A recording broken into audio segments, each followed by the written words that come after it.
Now let us learn the fission of a covalent bond. So the cleavage of a covalent bond or the fission of a covalent bond. The cleavage of a covalent bond can be in two ways. So this can be either by homolytic fission, or by heterolytic fission. So there are two types of fission or two types of cleavage. So one is called a homolytic fission or homolytic cleavage, or the other one is heterolytic fission or heterolytic cleavage. So two types of bond cleavage is possible in the case of a covalent bond. One is homolytic fission or homolytic cleavage. Second one is heterolytic fission or heterolytic cleavage. Let's see what is homolytic fission. Let us write the definition of homolytic fission.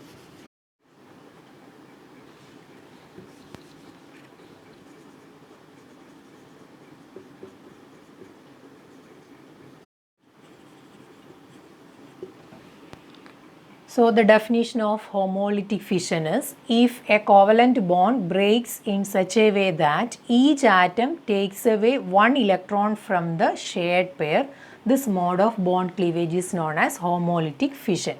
So one electron is taken by each atom. So let us consider an example. If A and B forming a covalent bond. So a covalent bond is actually formed between A and B. So two atoms are here. A and B are two atoms. So a covalent bond is formed between A and B. We know that this bond represents actually one pair of electrons.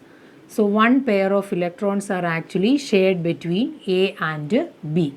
So in the case of homolytic fission, this one electron is taken by one atom, or each atom takes away one electron from the shared pair. So this is the shared pair and one electron is taken by B and the other electron is taken by A. So that is the case of homolytic fission. So this is a curved arrow or a half-headed curved arrow.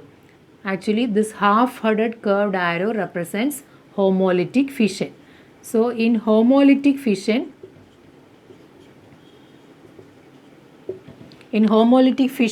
so from the shared pair of electrons, one electron is taken by one atom. The other electron is taken by the other atom, and actually we are getting atom A with one electron and atom B with the other electron. So A with an odd electron and B with another odd electron. So this is the products of this homolytic fission. So these products are actually called free radicals. So the free radicals are the products of homolytic fission. Free radicals are formed by homolytic fission of a covalent bond. Actually these free radicals are neutral species. They are neutral species. They are neutral chemical species. That means they are having no charge. So they are not charged in nature. They are actually neutral and these are called free radicals. So free radicals are actually formed by homolytic fission of a covalent bond. Let us write the definition of free radicals.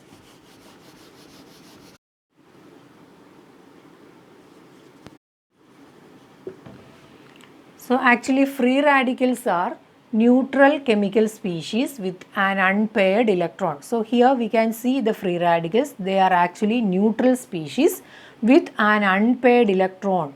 They are having an unpaired electron or odd electron with it. So free radicals are neutral chemical species with an unpaired electron, and these are formed by homolytic fission. So the products of homolytic fission are actually free radicals. So free radicals are formed by homolytic fission. So free radicals actually formed in the case of homolytic fission. So this is about homolytic fission.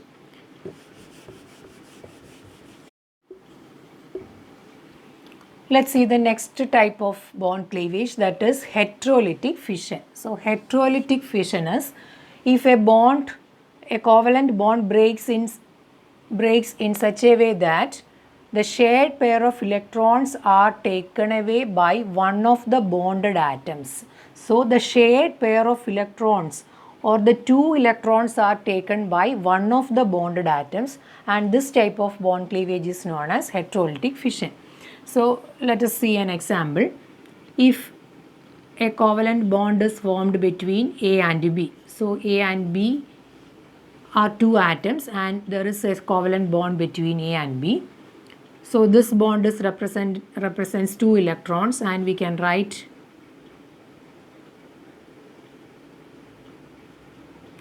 one pair of electron between A and B. So in this case, in heterolytic fission, this shared pair of electrons or these two electrons are taken by one of the bonded atoms. One of the bonded atoms. Here I have shifted these two electrons to, or it is towards B, and here we will get A is having a positive charge and B is having a negative charge. That means B is having an excess electrons. So this shared pair is taken by one of the bonded atoms. So in heterolytic fission,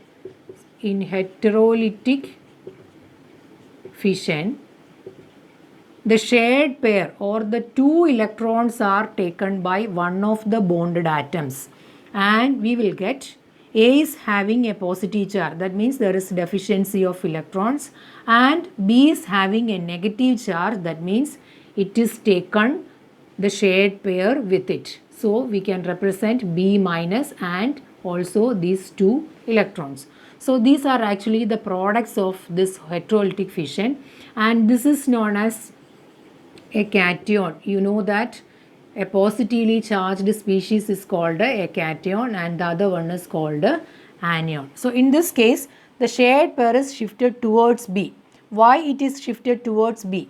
In this case, when B is more electronegative, here B is more electronegative than A.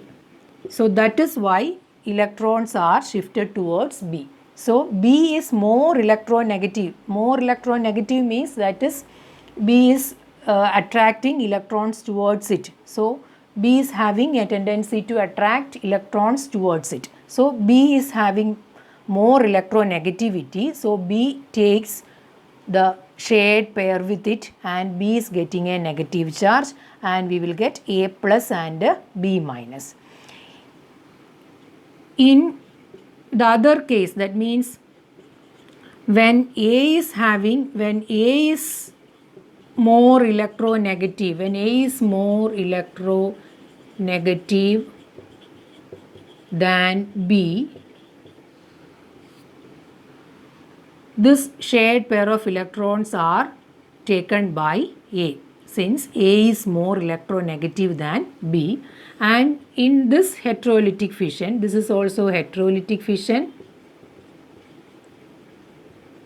Here we will get B plus, B is getting a positive charge and A is getting a negative charge. So A is getting a negative charge with the shared pair or the excess electrons with it, and B plus and A minus will be formed, or again a cation and a anion are formed. Cation and anion are formed in this case also, or a charged species. Actually charged species are formed in this case.